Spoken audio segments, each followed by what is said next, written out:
Well, good afternoon. My name is Philip Goad and I'm Professor and Chair of Architecture and a Co-Director of ACAHUCH at the University of Melbourne.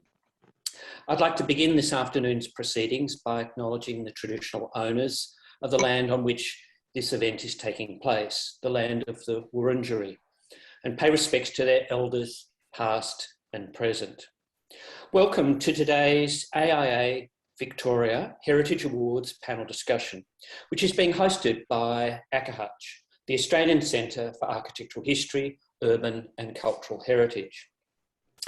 Based within the Melbourne School of Design, ACAHUCH is a research centre established to promote and undertake high-quality collaborative and interdisciplinary research in the design, application, theory, history, politics and cultural significance of architectural, urban and cultural heritage.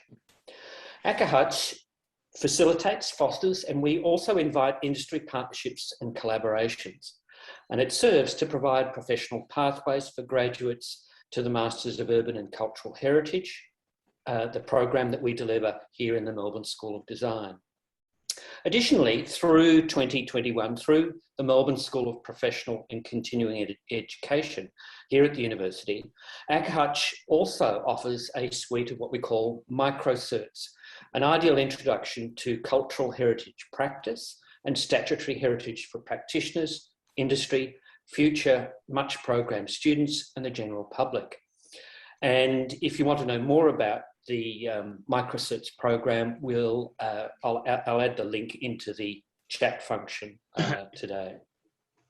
So on to this afternoon's panel discussion of the 2021 AIA Victoria Heritage Awards. Joining us today is Peter Malatt, Founding Director of 6 Degrees Architects and Jury Chair for the AIA Heritage Architecture Awards. And joining Peter as jurors is Louise Goodman, Senior Associate at FJMT Studio, another juror, Chris Jones of Decibel Architecture, and our graduate member of the jury, Fiona Robertson. We're also welcoming today our award winners, Kirsten Thompson, Principal of Kirsten Thompson Architects, an Adjunct Professor at RMIT and Monash Universities. Patrick Kennedy, Founding Director of Kennedy Nolan. Peter Williams, representing Williamsburg Architects. James, representing James Stockwell, we have Brett Nixon, who's also, sorry, I've got that wrong. It's Brett Nixon is actually a Director of NTF Architecture. And all these architects, apologies for that little error, we'll be discussing the winning projects in this year's awards ceremony. Now, the format of the session begins with an outline of the jury process, and Peter Malatt will lead that discussion. So over to you, Peter. Thank you, Philip. I'll stay very brief, but you've introduced the team. I might just add to that, Louise is at FJMT now, but she has worked for a long period of time at Level Chen, and Chris Jones at DBA has worked for a long period of time at Peter Elliott's. So that's actually the expertise they bring to the jury was from previous roles. Sorry, Peter, that's actually, I haven't worked for Level Chen, I think. Oh, I have to correct that, just jump in there. My apologies, I must have, sorry, well, it's a bad start, isn't it? Sorry to interrupt, I thought I better correct you on that. But, you know, we do bring a measure of heritage expertise to the judging process, although none of us are strictly heritage architects, but we've all got experience in that sector. We reviewed 12 project presentations and fairly quickly shortlisted them to 7 projects, which were all visited, and we were lucky that we were able to do on-site visits in the period of time where we're allowed to do face-to-face meetings. I think that the main things that we were looking at as a jury were architectural excellence is obviously at the forefront, but also sense of place, the complexity of the heritage project and the amount to which that had to be technically managed, and the public benefit of the project came into play as well. And look, these are all actually aspects of the criteria that the Institute set for juries. I don't think they're always all looked at with equal balance, but Louise and Chris are actually going to go through at the end of the process how that process worked within our jury. And we worked very collaboratively on that, and we're all very much a consensus decision at the end of the day. I would like Fiona Robertson just to comment on her experience of sitting in the role of the graduate member, who's a non-voting member of the jury, but it's a way of graduates getting experience in the awards process. Thanks, Peter.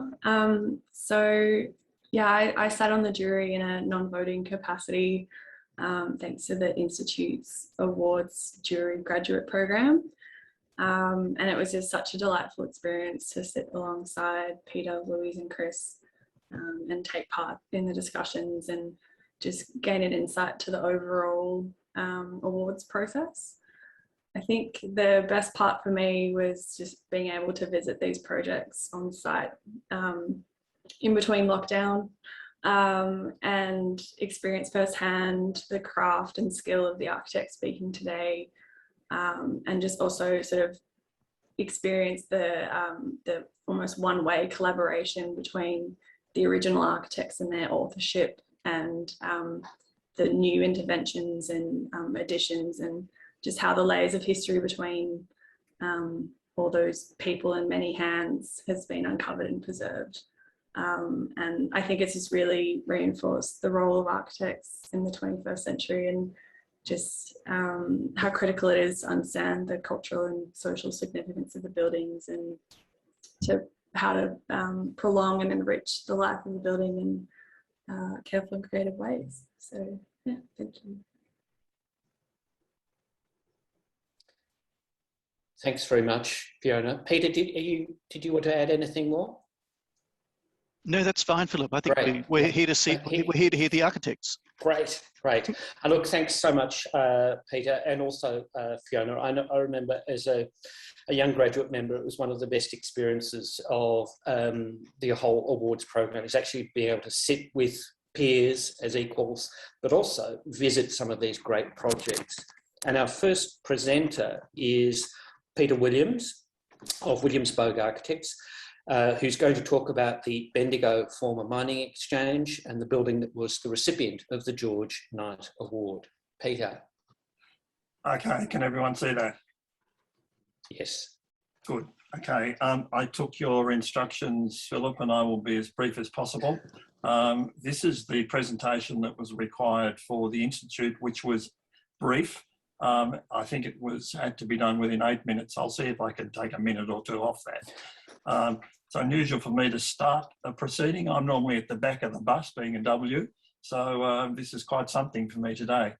So look, what I wanted to talk about is the Beehive, of course, and this is a project that we embarked on in about 2011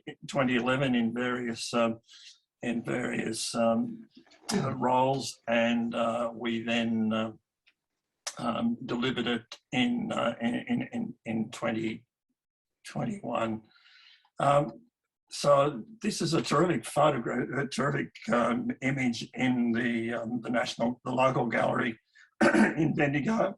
It's a view of the site, excuse me, by James Meadows in 1886, and the Beehive is actually in this part of the city of Sandhurst, in this location. I hope you can see my cursor.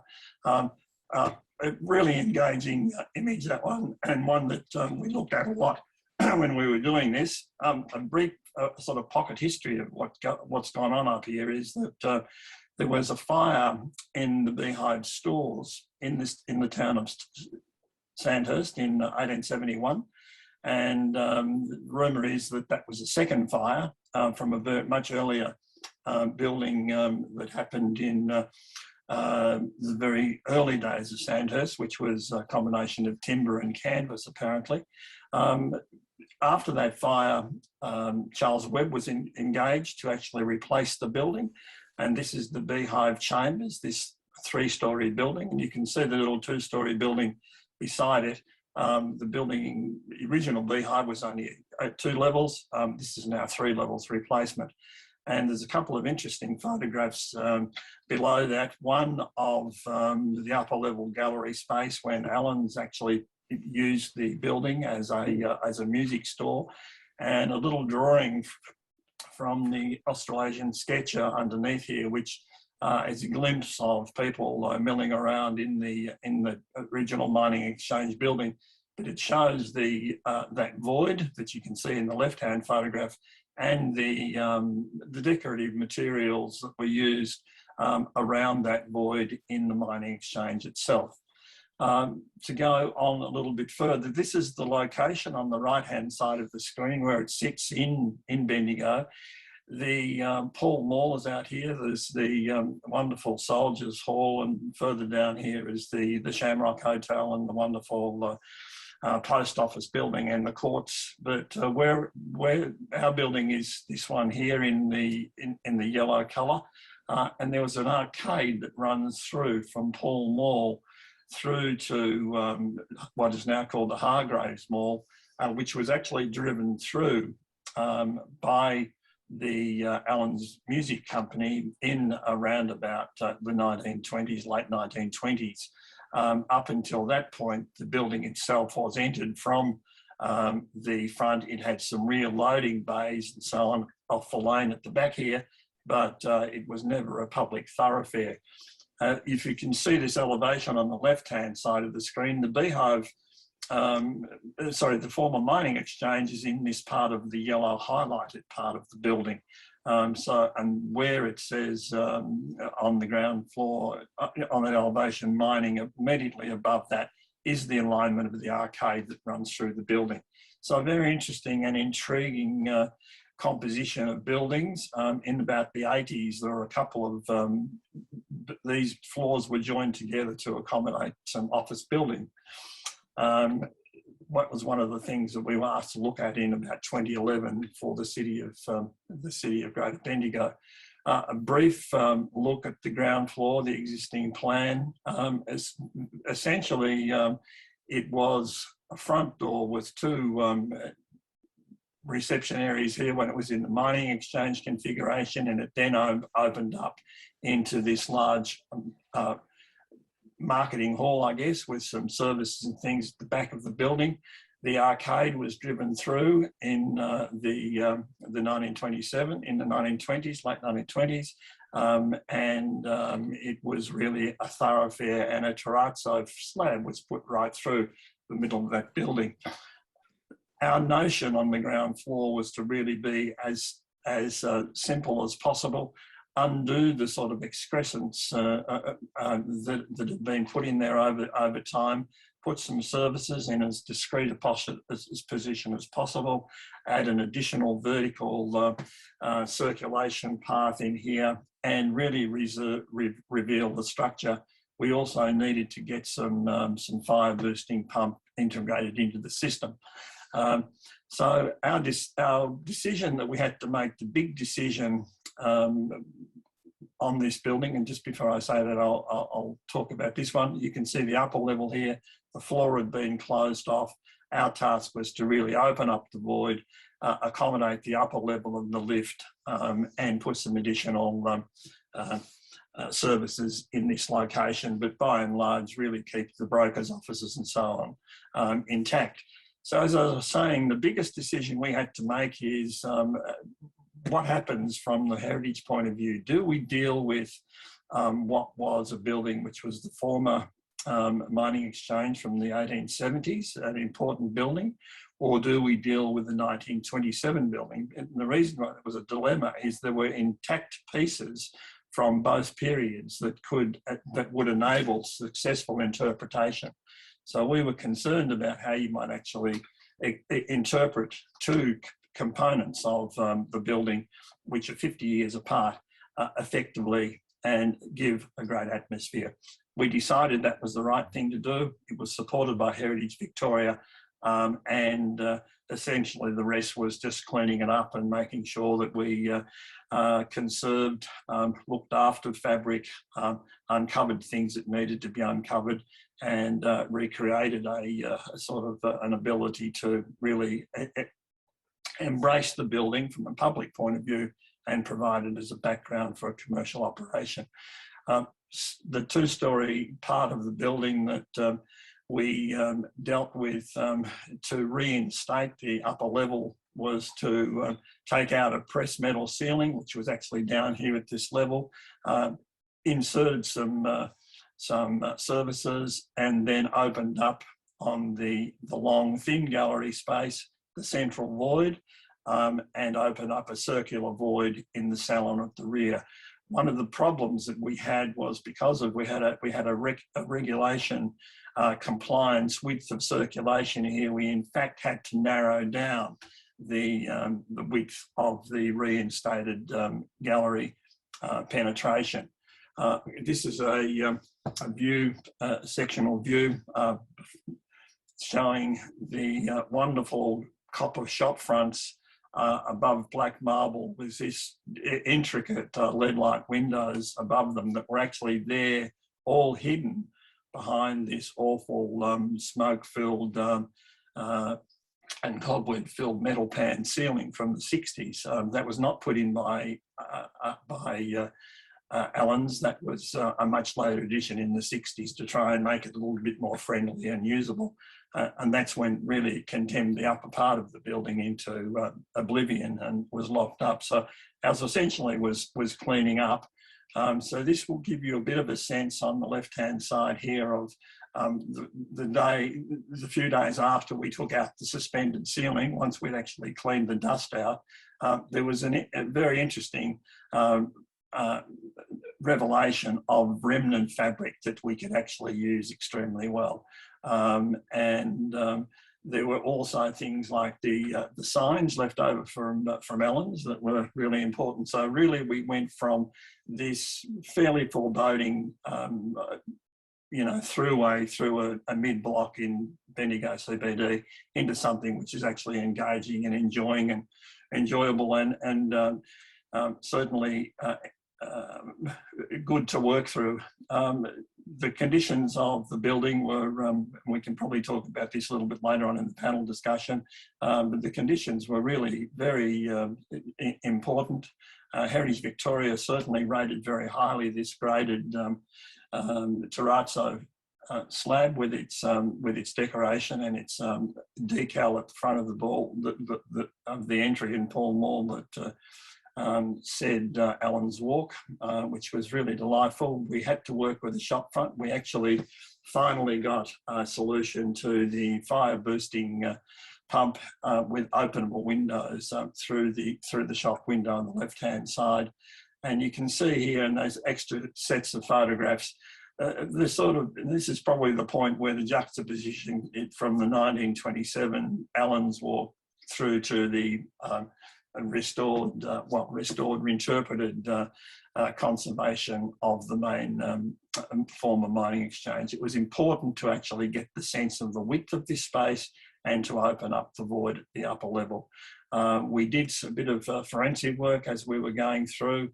We found one complete bracket and a broken bracket when we were doing some rummaging. And so we ended up designing an interpretive bracket that would actually fit between the series of rosettes, some of which were there, some which we had recast. We had new plaster column capitals made in this particular instance. And so that's the interpretive feeling that you actually get underneath that void. And we needed to express the original width of the walkway with the increased width from the above to accommodate the circulation space. So out of those sort of constraints, we actually tried to evolve a very strong design solution. Wonderful layers of colours in this building. The wood graining, absolutely extremely beautiful wood graining over plaster, layers of calcimine, layers of wallpaper from many different eras. So we actually wanted to keep that. We wanted to leave that. We wanted to express as much of that as we could. We needed to make good some very savage work that had been done in the party wall, where they'd rightfully protected the building by shedding roof water and stopping it leaking, but they did it at the expense of the party walls and the boundary walls, and so that needed to be made good. Where we could, we actually left interpretive panels. We made sure that it was understood that it had actually come a long way from this sort of presentation through to this really beautiful and harmonious space, courtesy of Charles Webb. And the salon rooms in either end, one at Paul Mall and one at the arcade end, are absolutely exquisite spaces. And our attempt here was to really bring the best out of those we could, interpret in a very subtle way things that remained, and work with the sort of axiality of that of that back salon and the walkway, and finishing up with something which is sort of enigmatic, deeply moody, and one that people love going into. That's the end of the presentation. Great, thank you so much, Peter. A fantastic project, and just so remarkably rich in terms of materials and the techniques that you had to employ. The format of the panel discussion is that we're going to move quickly through all the presentations before we get to a general discussion. So presentation 2 is being given by Kirsten Thompson of Kirsten Thompson Architects in association with James Stockwell Architects. I'll get my facts correct now. And I'd like to introduce Kirsten Thompson, who's going to talk about Church on Napier, which gained an award for heritage. Kirsten. Thanks, Philip, for that. Thanks, Peter. That was fantastic to see. So just to explain, this is a project KTA master planned the site and did the new component as well as the adaptive reuse of the hall. And James Stockwell Architects in New South Wales were responsible for the works to the church. So by way of background, Fitzroy, you can see a variety of fabric and the context that it sits within, and in particular the very different grain between Atherton Gardens to the west, and then the finer grain around it, mixture of resi and industrial. The site comprised of the church, Presbyterian Church from 1872, and the hall at the back, which was formerly the Annie Todd Kinder.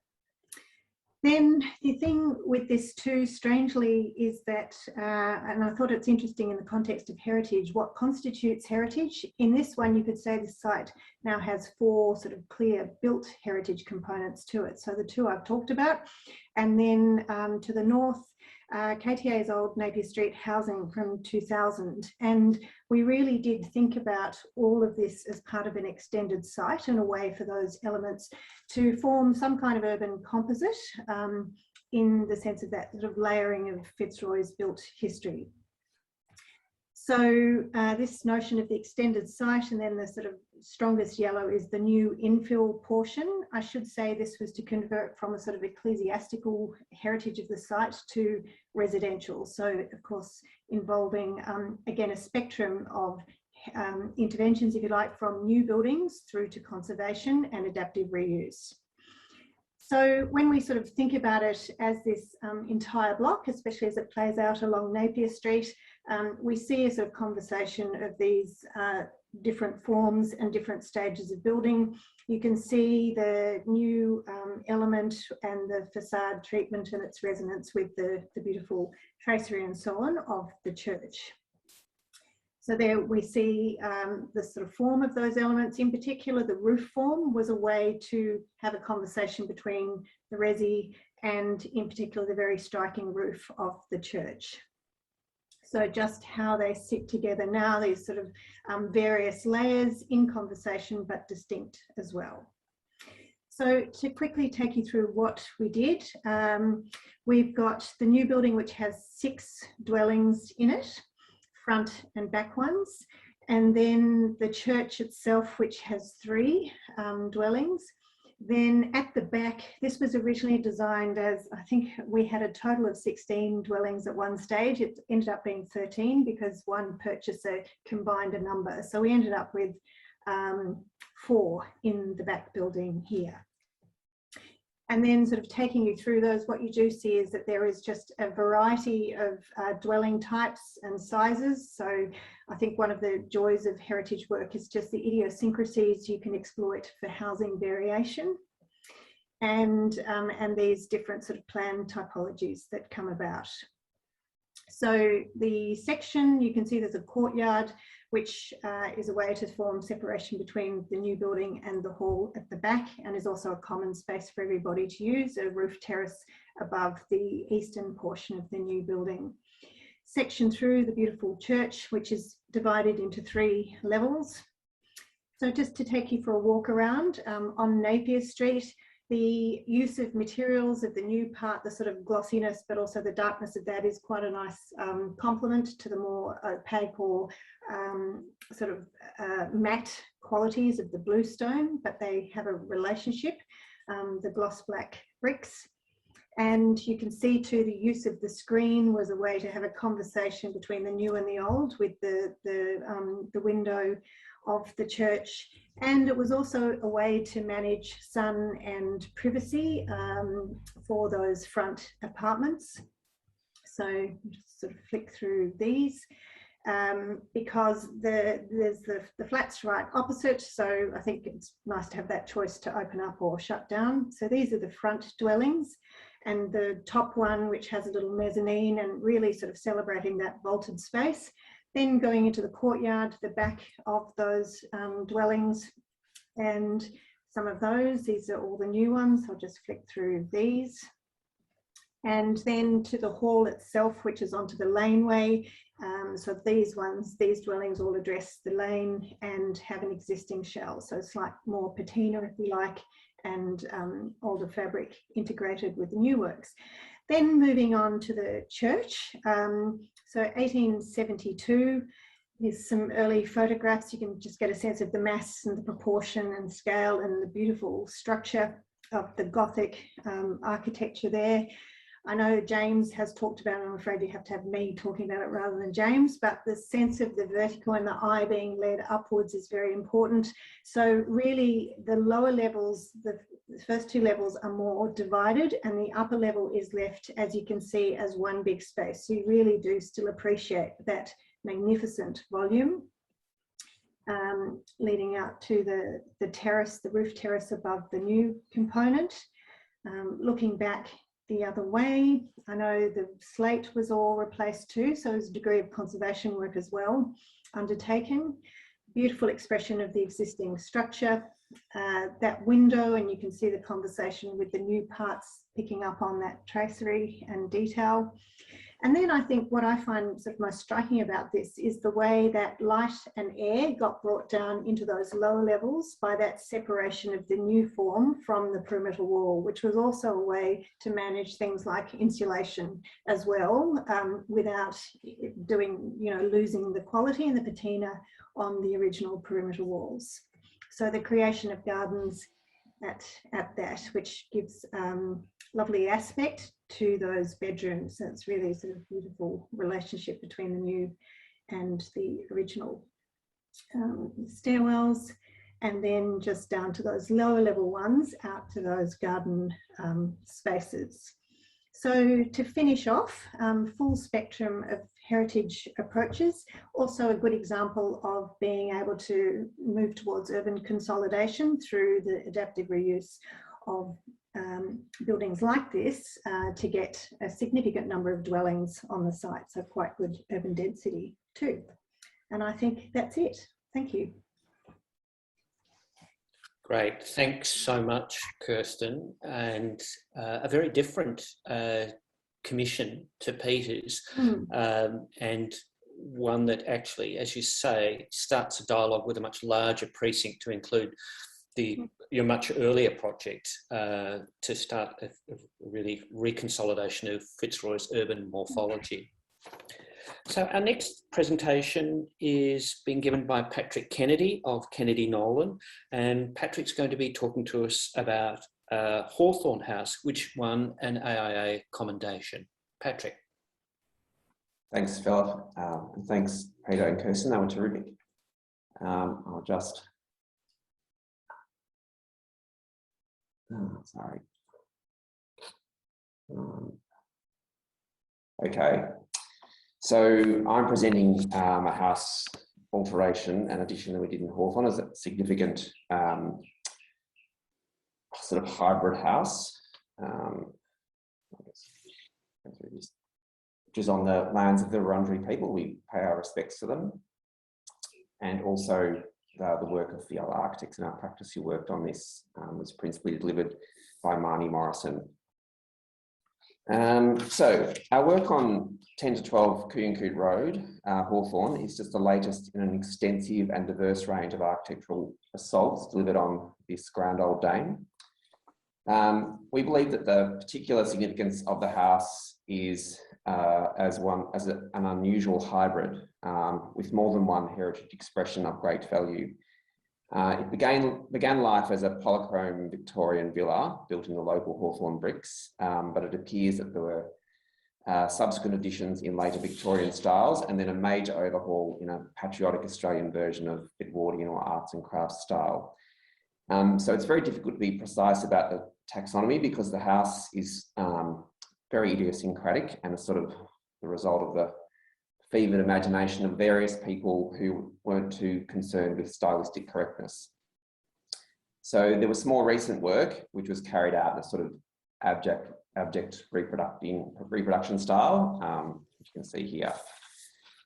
But happily, the majority of the valuable history of the house was preserved when we started our work. So most of the iterations sort of still appeared in the house. In terms of our approach to heritage, which is the sort of key criteria for us putting this project forward, our aspiration was to balance the architectural imperatives of representing a sprawling house as a cohesive, integrated whole against trying to maintain the legibility of all of the different heritage expressions and iterations that had happened. So we wanted it to look like a single house, and we wanted our clients to feel like it's a single house. We wanted somehow to maintain that sort of trajectory of history because there was more than one historically significant part of this building. So our first step was to edit.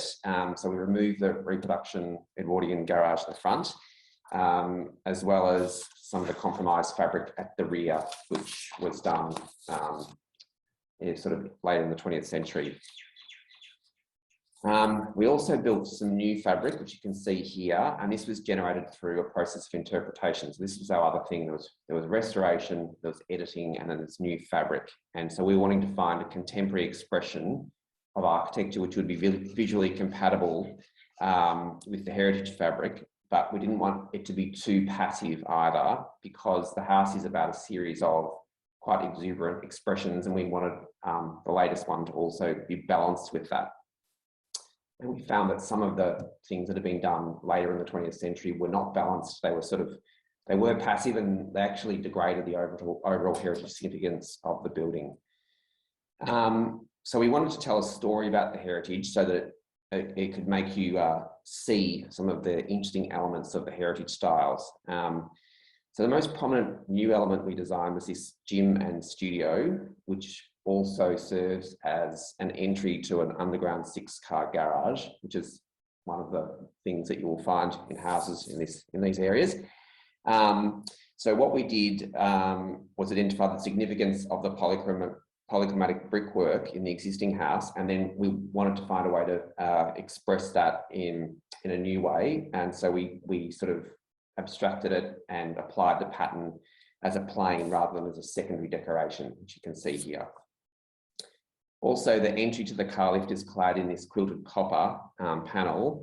So once again, it's a process of reduction and abstraction of the heritage fabric to explain the sort of the inherent qualities of it. So we're also referencing the patterning in the slate of the roof, the diamond patterning. which is so closely associated with this heritage fabric as well. And so we sort of felt that the effect de-emphasises what is essentially a garage door, and instead what we're getting here is a selection of heritage samples, if you like, the copper quilting, the polychromatic brickwork, and then the rough cast render. The new pavilion at the rear of the house is quite deeply sequestered in the site, and our strategy was to provide maximum opportunity for perceiving the heritage fabric in a garden surrounded, thus maintaining the ideal of the Victorian Edwardian suburban garden villa. The formal exposition of the new pavilion aims to amplify this understanding of the existing fabric too, through form. So the original monumental monitor roof in the kitchen, which was potentially originally a billiards room, has been appropriated and multiplied into 4 monitors. And so the juxtaposition is making a commentary on the original. And these individual roofs are clad in slate and simplified in form to emphasise the abstraction of the original gesture. So investigation of this quite frankly vast house reveals a consistent approach to identifying and revealing heritage fabric through abstraction and transformation. So changing scale, repeating, isolating, reframing. And this is evident from the large formal elements identified here down to window fenestration and joinery detailing. So I'm just going to quickly flash through these slides so you can see the sort of scope of the project. This is original fabric before it was changed. This is how they were living. And then this is the new stuff here. So it is contemporary, but we're using those methods of heritage, of applying heritage and interpreting heritage. That's the sort of detail that came down to in the end. And that is it. Thank you. Great, thank you very much, Patrick. And it is extraordinary the number of cars people have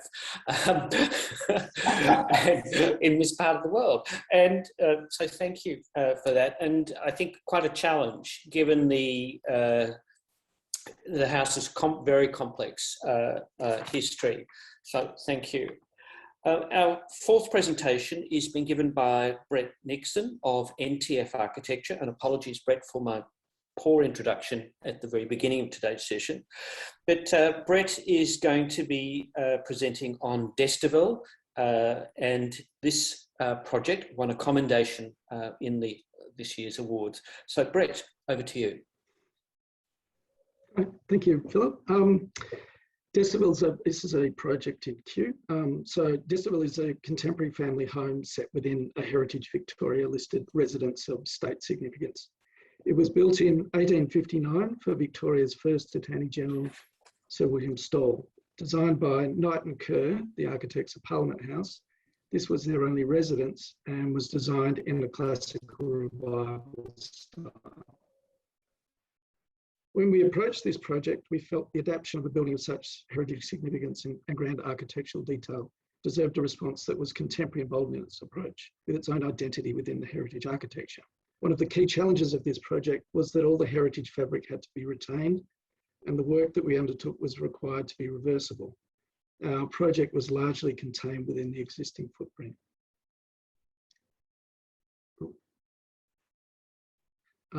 While the grand front rooms of the house were largely intact, they were austere and unwelcoming, with the most recent renovation in the 90s to the northern wing underwhelming and subservient to the heritage architecture. At this time of the 90s renovation, faux period detailing had also been added to the building's exterior. Our client's brief was for a contemporary home which both internally rationalised the scale of the existing house whilst addressing the disconnect between formal and informal areas. Externally, a key component of the overall project was to celebrate the house within its street context and encourage visitors to use the original front door. We removed a high fence and dense vegetation, and through the addition of a large forecourt, the pathway to the formal entrance is now more accessible to visitors and guides them to the formal part of the house. So the front rooms, so here, The salon, the sitting room, study and lounge were largely intact with grand proportions and ornate detail. Numerous alterations and additions over the past 160 years, however, have gradually eroded some of the original heritage fabric in other parts of the house. The most severely compromised was the northern wing, with much of the original detail removed. As such, significant work was undertaken in this area and a design language created our most significant work was undertaken in this area and design language created, which we integrated at multiple moments throughout the house. The clients now have a mix of predominantly formal and informal areas, predominantly informal areas, I should say, of more intimate scale in this part of the house. The entry to the building had somewhat been neglected over the years, largely due to its orientation becoming irrelevant as parcels of the original lot were sold off over the past 100 years. Most visitors entered via the service wing. Our clients were keen to once again celebrate this formal entrance. At some stage, the door had been painted red, whilst not originally. We like the idea it gives a hint of what lies beyond.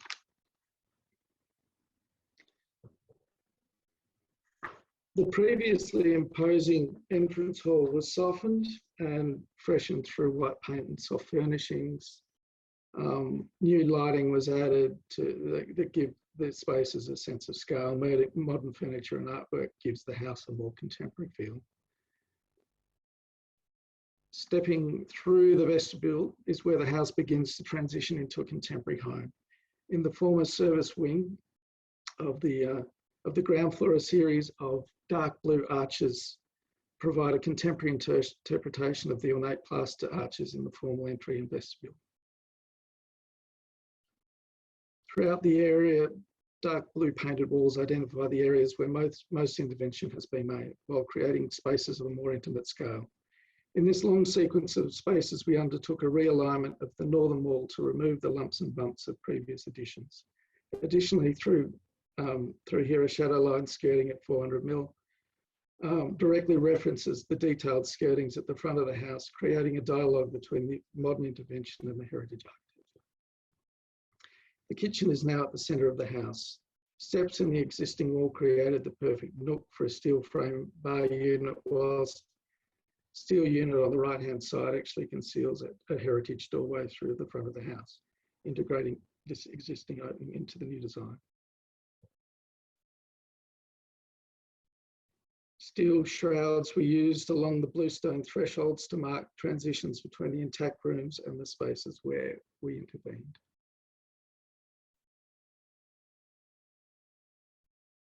Large steel shrouds form a series of openings from the northern wing onto the garden. The fine black steel shrouds and doors provide a contrast to the heavy bluestone architecture and are intentionally contemporary in their appearance. Other faux external elements were painted black to diminish their significance.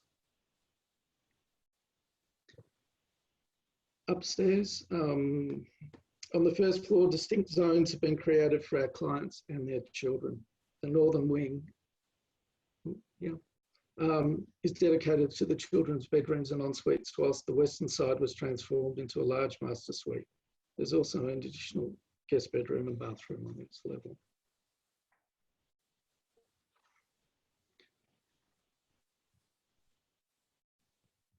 As part of the palette of materials, steelwork extends throughout the interior with steel frame joinery details appearing in the kitchen and bathrooms. Where new interior work directly encountered original heritage details, we sought to integrate these into the design. A key example is in the master ensuite, where instead of concealing an original heritage door, we integrated it into the design.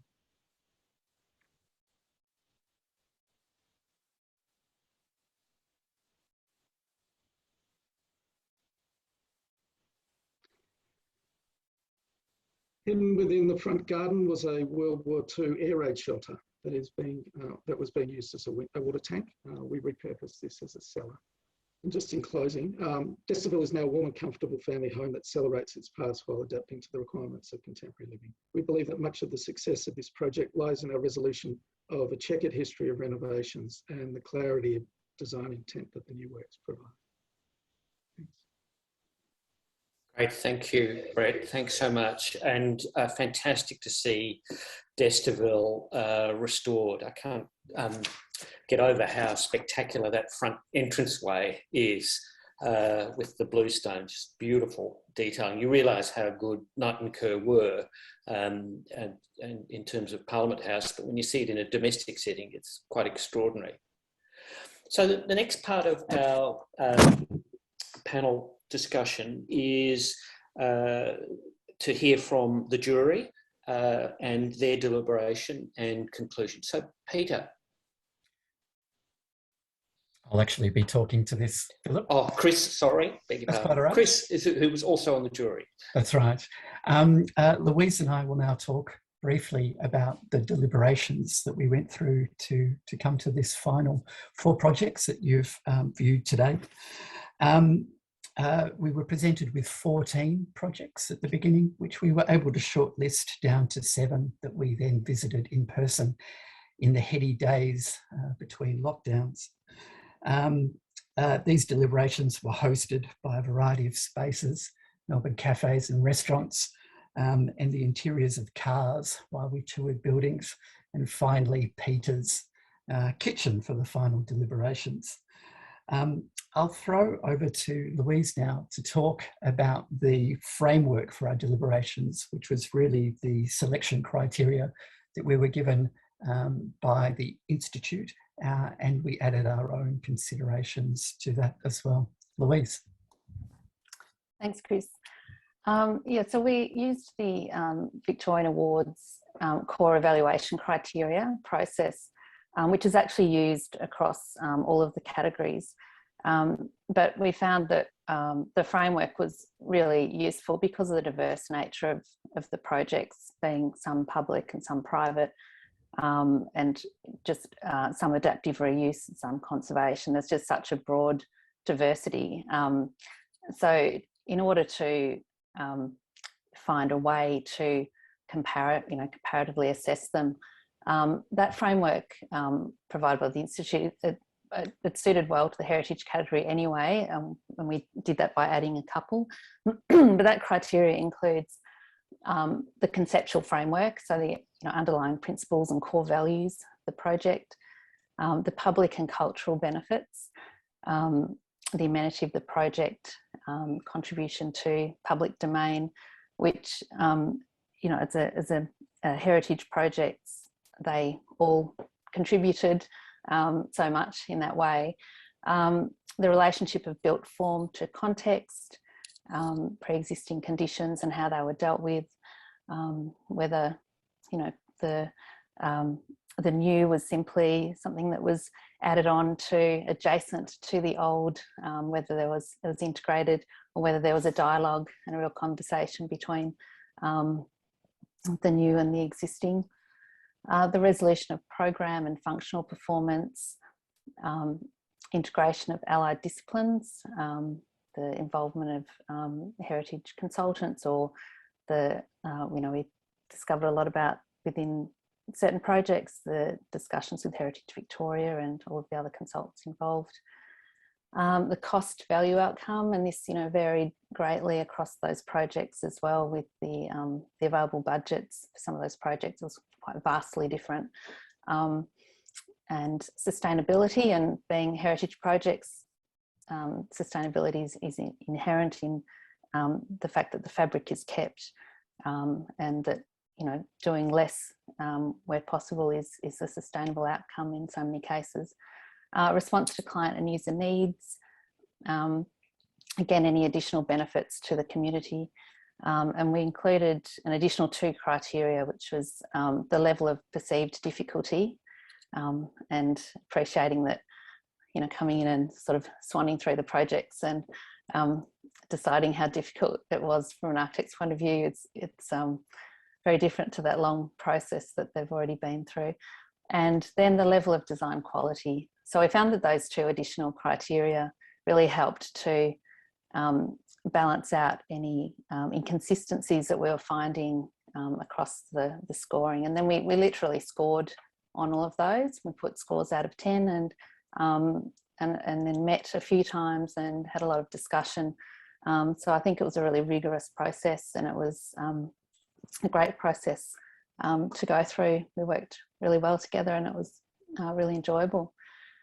So I think I'll just talk about the Hawthorne House, and then I'll throw it back to Chris, if that sounds all right to Chris. So look, with Kennedy Nolan's Hawthorne House, the jury were really, as a whole, were really impressed by the sophisticated design response, and it was just such a careful attention to the heritage character and scale. The level of difficulty was acknowledged because, as I think a former boarding house, it presented such a big mix of styles and eras, as Paddy said, and the design decisions that, you know, the way they've dealt with this conundrum is by playing with a mix of references and eras and really employing strong forms to anchor the new additions, which is just so impressive. There's such a richness in all of the referencing of details from those previous eras, including the polychrome patterns on the studio garage and the marble interiors and the scale of the addition at the rear. And as a private home, there's a generous connection to the street that's often lacking in these sorts of projects where there's high walls introduced, and they've really pushed back against that from, I think, client and architect contribution. They've kept the original style of fencing. And look, the new work does enhance the legibility of this mix of styles, which is sort of Queen Anne and Edwardian and a whole mix of things, using contemporary details, but also reinterpreting all of those existing elements. The landscape integration is really well considered, and all the spaces in the house provide beautiful views to the gardens.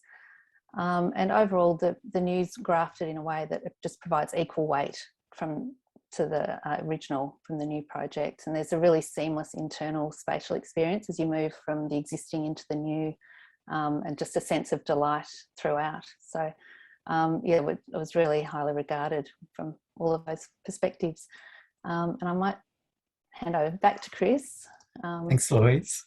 A second commendation was awarded to Decibel, a similar residential project. Against our selection criteria, it rated very highly against conceptual framework and against design quality, which we felt had a particularly high level of design quality and execution as well. The jury was particularly impressed with the architect's deep understanding and respect for the building's incredible heritage and its built fabric. In particular, we appreciated the reorientation of the entry back to its original entry point.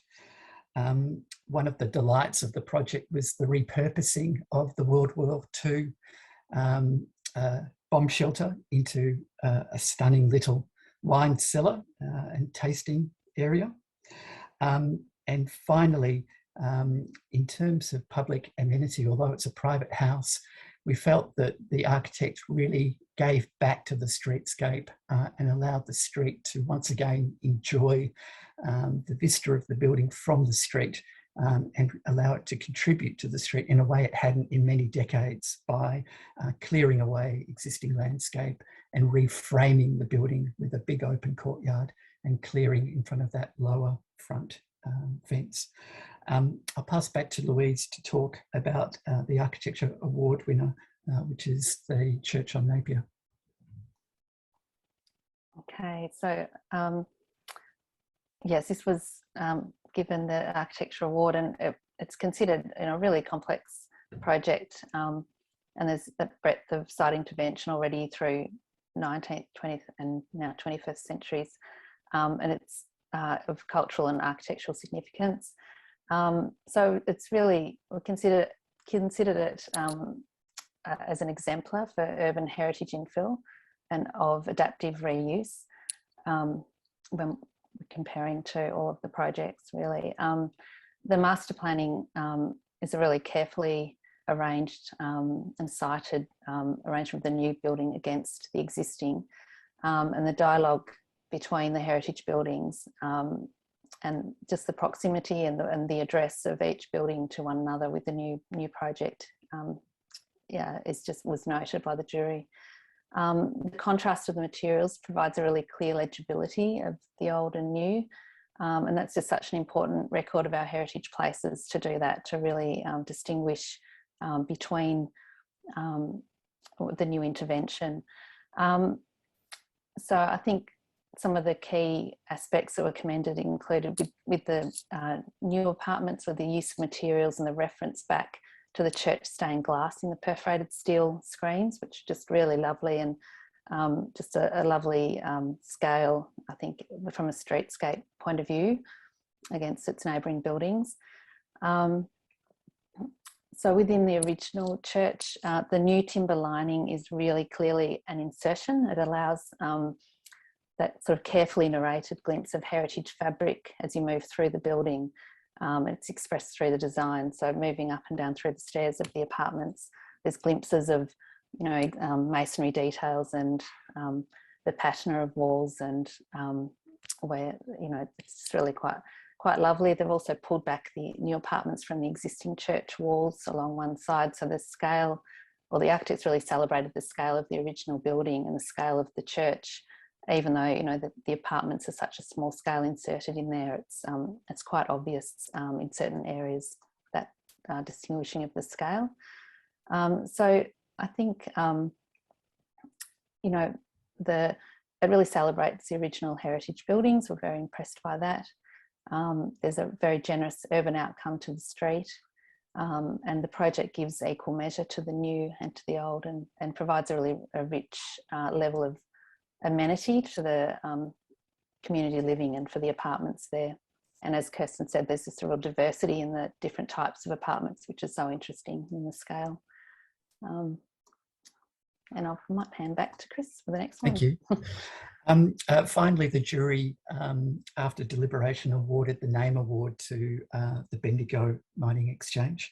The jury was particularly impressed by the conceptual framework, and across the 4 shortlisted final projects, it was rated most highly against those, particularly the uncovering of the layers of history and the expression of the multiple layers of history that the building has seen over its lifetime.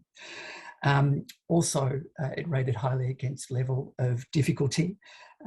There were multiple stages that the architect was involved in, originally with the council over a number of years, and then finally with the private owner of the building. There was complex stakeholder engagement with the authorities, with Heritage Victoria, and with the needs of a private owner. And very impressively, a lot was achieved with a very limited budget. Finally, and possibly most importantly, the public benefit that the project gifted back to the people of Bendigo was seen as very important by the jury. Now the people of Bendigo and visitors to Bendigo get to enjoy this building that's been hidden from them for decades, with its new purpose, and its areas open now to the public. And we thought it was a very worthy winner of the name award. Thank you very much. Great, thank you, Chris. And is that complete the jury deliberations? Peter, did you want to add anything more? Look, Philip, just briefly, the project in Bendigo, photos don't really do it justice. The spatial organisation and the way that Peter has revealed the history of the building in such a delicate way. The finish, the internal finishes and the restoration process, I mean, I guess they're kind of, we can sort of dismiss them as sort of old-fashioned in a way, but I would sort of more like to sort of reference maybe Johanni Palasma and the eyes of the skin, and the tactility and the fascination with surface within the restoration is really something to see. I mean, there's everything from the most beautiful original oak finishes and subsequent wallpapers to bullet holes when it was used as a gun shop, to the quality of light that comes from the original architecture. It's a really fascinating project. Yeah. And just what seemed to be striking across all of the award winners today is not only the quality of them, but the ability of each of the award winners to actually, by stripping away, revealing so much more. And I guess that goes to the consistency of the jury deliberations, is that each of the projects works to reveal the building and show the intrinsic values of the heritage structure, but also the intrinsic values of the spaces around those buildings. So I think particularly of Kennedy Nolan's Hawthorne House and the garden. And I like the fact that, Chris, you mentioned the jury being interested in streetscape and that revelation of Decibel. And I note Alan Willingham's comment in the chat there, that part of the job is to actually reveal how good these buildings are. And that seems to have been done in Kooyonkoot Road and in at Decibel as well. And also to that richness of argument conceptually that occurred in the mining exchange building. I wanted to ask Peter Williams, did you have to have that mixing of the periods as a philosophy, conceptual philosophy? Did it have to be approved by various heritage agencies? So did you find you were helped on your way by the various heritage agencies in keeping various aspects of, or the sort of multiple times of the building?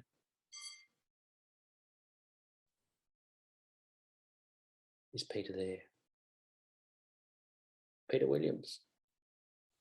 Sorry, I was on mute. All right, sorry. It's the COVID condition of being right. muted. Look, I think it was pretty obvious to everybody who saw it in its sort of ruined state, its locked up and cobweb-laden state, through to, you know, the sort of clearer days of cleaning out and revelation, that there were some equally strong bits of the building that just were, you know, dying to be interpreted. And what you would throw away if you favoured one was a terrible loss. And I think we thought that conceptually it was important to hang on to both because they were so strong. I think there was a lot of deliberation with the local heritage authorities across the board in the City of Greater Bendigo, and then later with Peter Brooks at Heritage Victoria. We had a lot of conversations with him and Megan McDougall, and I think it was agreed that yes, this is a credible proposition, a quite unusual one to actually select, you know, those two periods to interpret. And I think that was endorsed. One of our tasks was to, for the council, was to actually make the building much more appealing for someone to purchase it. So we were commissioned by council to actually, I guess, demystify the building so that someone would eagerly come in and purchase it, because council didn't want to keep it on their books after they'd ensured its protection and its early maintenance. So it was endorsed at that point, so that the new owner really was then forced into delivering that strategy. But I don't think the strategy was one that people railed against, because there were just so many intriguing bits and pieces that people had all sorts of relationships to them, whether it was just a visual one, tactile, love polishing the copper. It was all those sorts of things. It was very much a unanimous strategy. Great, thanks. And I wanted to ask Kirsten about Church on Napier. A couple of questions. Was the glass roof to the church a battle with the heritage agencies? That's the first question, because it seems so intrinsic to making that filling of the church with the apartments work. And also, what happened to the ground floor of the church? What was it? Do you mean, yeah, okay, I'll see. No, the ground, the surface. So was there a heritage fabric on the floor of the church? That's a really good question, and I suspect James might be the best person to answer. Right. And I can't. I'm sorry. Right. He might.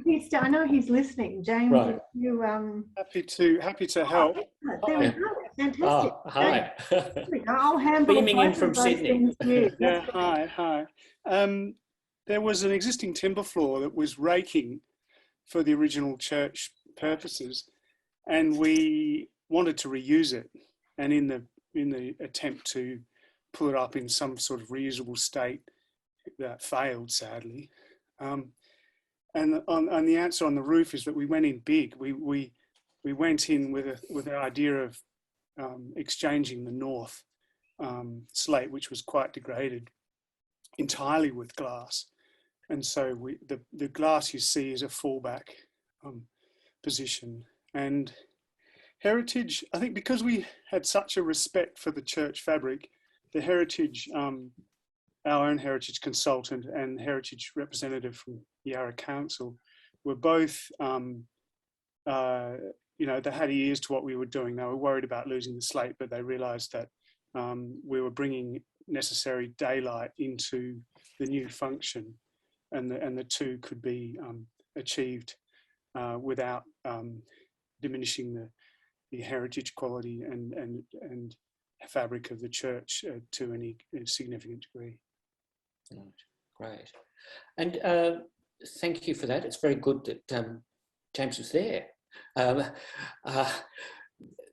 wanted to ask Patrick Kennedy about the Hawthorne House, and just in terms of a philosophy when you have a residential client, did you meet with any resistance to the propositions that you had about material reference in the new garage sort of adjacent building? How do you cope with that sort of thing when you actually have a house of high heritage value and a client who may not see it that way?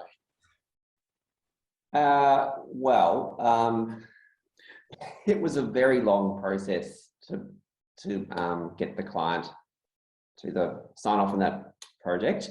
I have to say the heritage discussion, one of the two clients was very interested in our approach intellectually in terms of how we were abstracting existing parts of the building. And so actually, once they understood that's what we were doing, that we were taking this this approach where we were finding parts of the building and interpreting them in this abstracted way, they were quite sort of fascinated by it and, you know, wanted to talk about it and contribute to it. And even during they became quite invested in it. So I think it was successful. When the other one of the clients didn't really like the house, so that was a bit of an issue because they actually just thought the house was awful. So really, it was really a sort of journey to try and bring them along and get them excited about it as well. And there were some sad things too. There was all this magnificent arts and crafts plaster work with sort of Australian patriotic plaster work with gum nuts and gum leaves and so on, which she insisted was all removed, which was a bit of a sad thing for us. But yeah, it was complex. It's like all sort of relationships between architects and clients. It's negotiation. Mm. Yeah, and I was going to ask Brett a similar question, because there is a distinct decision that both Kennedy Nolan and NTF took with Decibel not to actually, in a way, restore as such. And how do you actually, with a project like Decibel, manage that process of restoration or replenish or refurbish? And were there moments when you actually have doubts about that? So, Brett? Yeah, look, it was interesting that the house had been heavily compromised, probably mainly in the 90s renovation. So that the service wing where we undertook the bulk of our new works, it had a lot of walls removed, and really there was still some structure left behind from that. But in some respects, we were fortunate to inherit that condition. I do wonder what we would have done had we had to keep that original service wing intact. And sorry, the second part of your question, it's just that it relates back to the similar question I asked Patrick about how do you actually bring the client round, because in all of this heritage work, whether it's in Bendigo, in Hawthorne, or in Fitzroy, there's a certain moment where you actually have to, with heritage, undertake a fairly intensive process of educating your client. It's a bit different if you've got a new build, but I think with heritage, it's very complicated, and you're having to educate them about something which you as an architect may not have huge investment in the existing structure, but you've got to try and deal with it in terms of managing heritage agencies to get them over the line, but also bring your client along, that it's actually worthwhile in the end. Yeah, I mean, look, I think that certainly the process for us on this was really quite a good one. We got Nigel Lewis on board, I suppose, when we were engaged, and Nigel, it would be fair to say, has a very long-standing love affair with this house. He's I think he first went there possibly in the 60s, I think he said.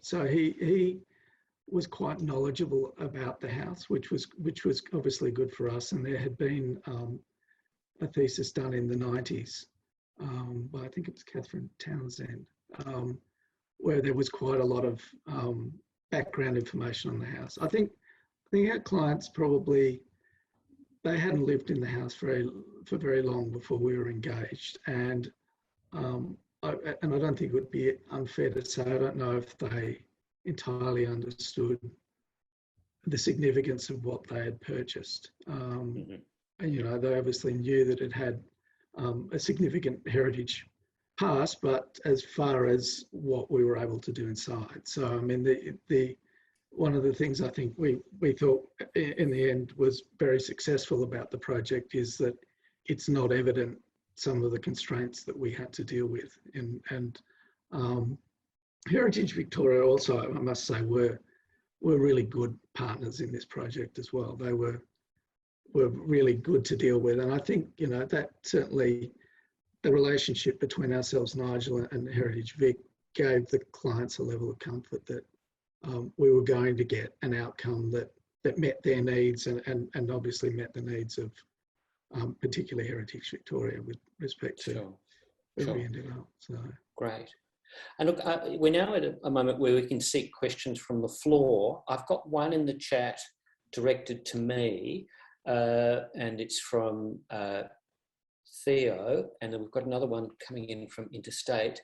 Theo Blankley's asked about, this is a question for the jury, about the fabric conservation aspects of the projects, how best practice in that was considered as part of the jury deliberations. So the idea of conservation of fabric, how much did it play into the deliberations of the jury? Sorry, Philip, that was actually asked by Nadia Watson. I beg your pardon, Nadia.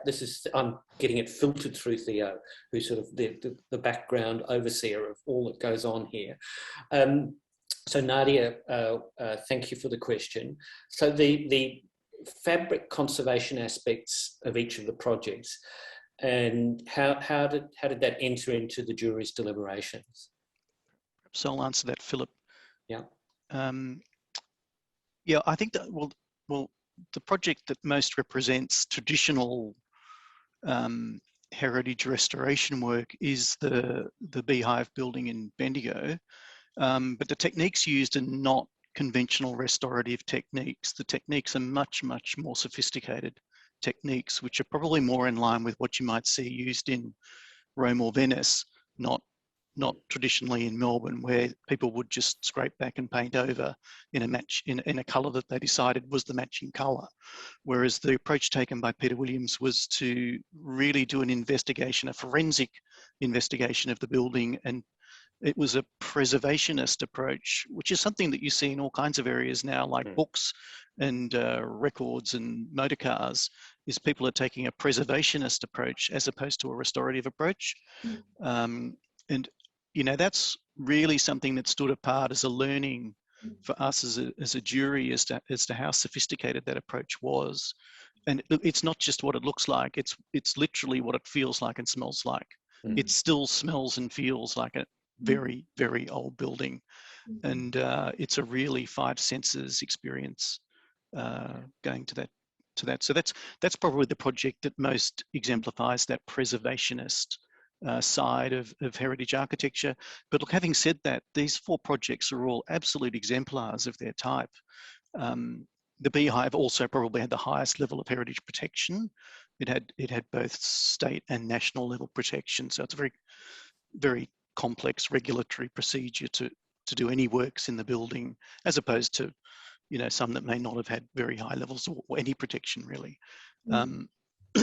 So look, the balance is always complex in heritage work as to how much needs to be preserved, how much can be changed in the interest of the adaptive reuse of heritage architecture is extremely important. You know, we rate Kirstin's project very highly, and you know, it was a very close run thing between those two top projects as to who would get the named award. So look, we'd be very happy to see Kirstin's project received well at national level, which it will be also nominated for.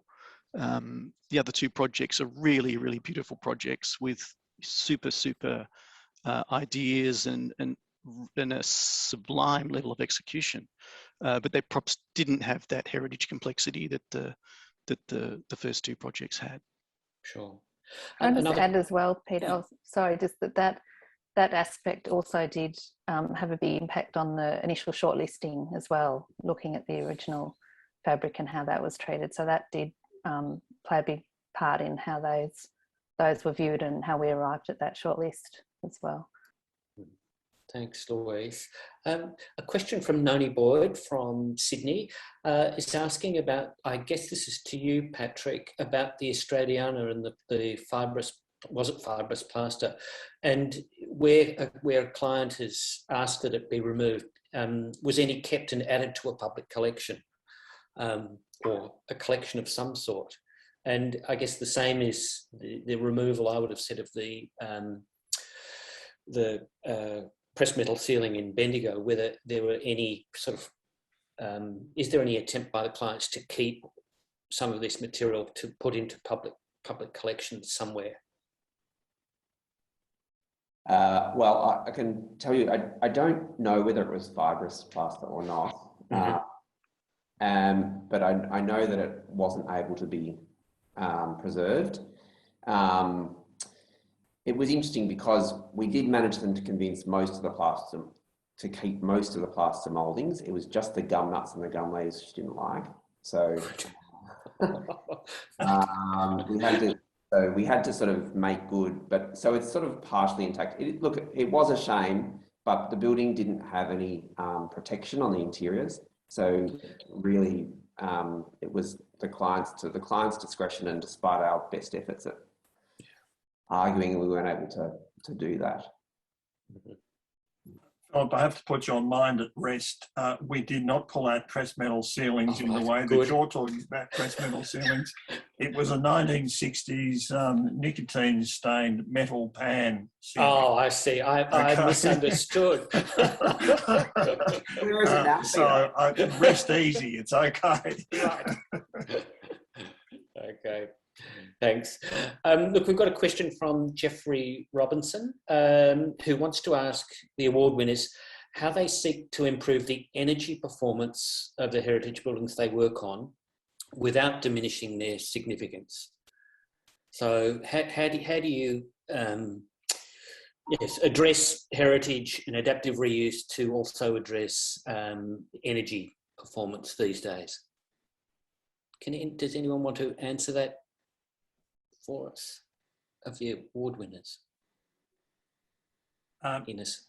An incredibly difficult thing to do. I mean, I guess what we're doing, and it did come up when the jury was speaking previously, we're starting already from a point of view of, you know, a reasonable sustainability credentials, simply because we're really working with what's there.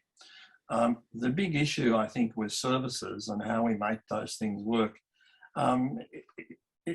it's as plentiful, I guess, as the number of buildings you might be working on. I mean, a building which is heavy duty stone exterior compared to a lightweight timber cottage compared to something else will have all sorts of needs. And I think the sort of the driving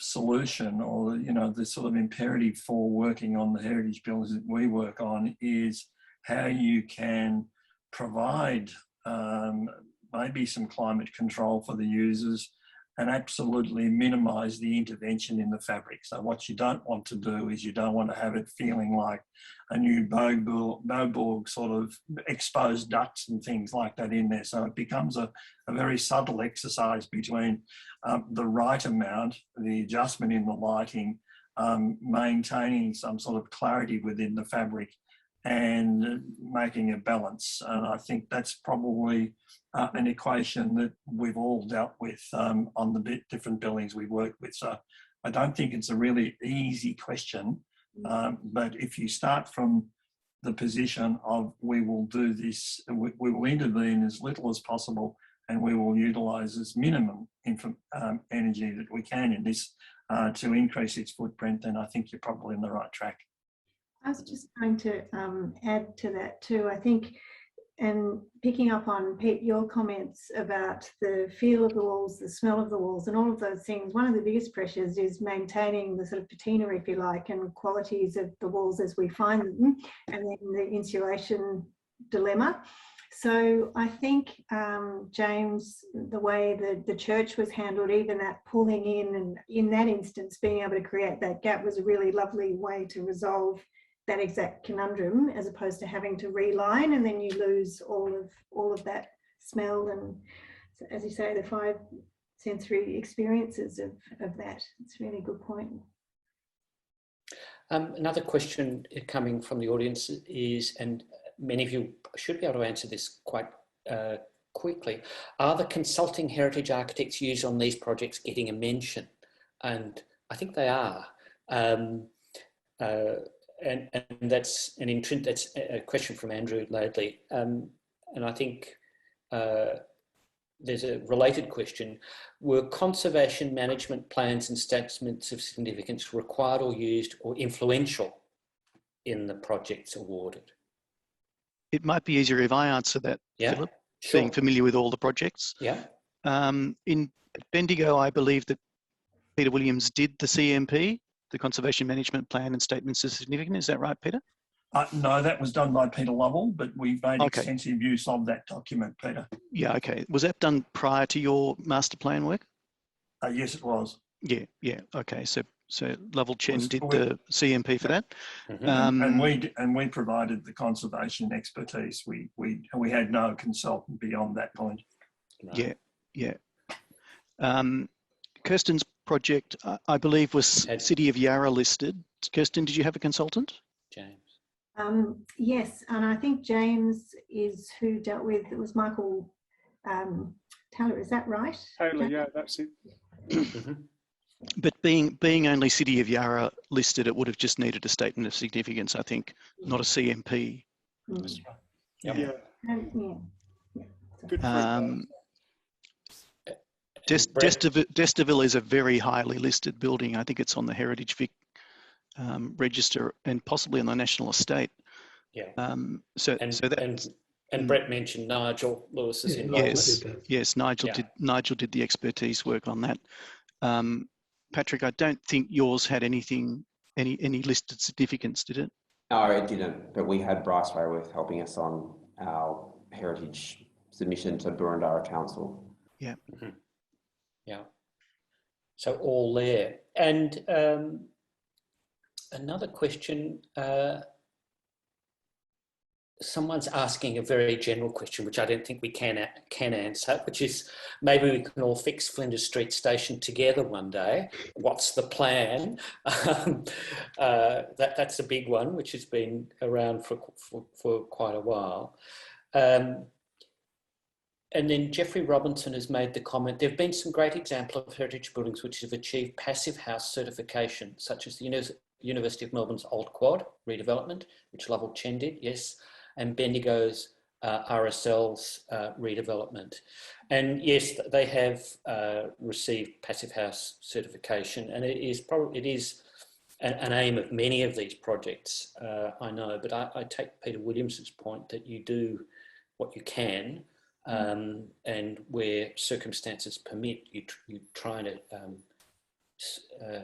achieve those goals with each project. Now we've got 3 minutes left. Is there a question from the floor that I haven't seen on the chat?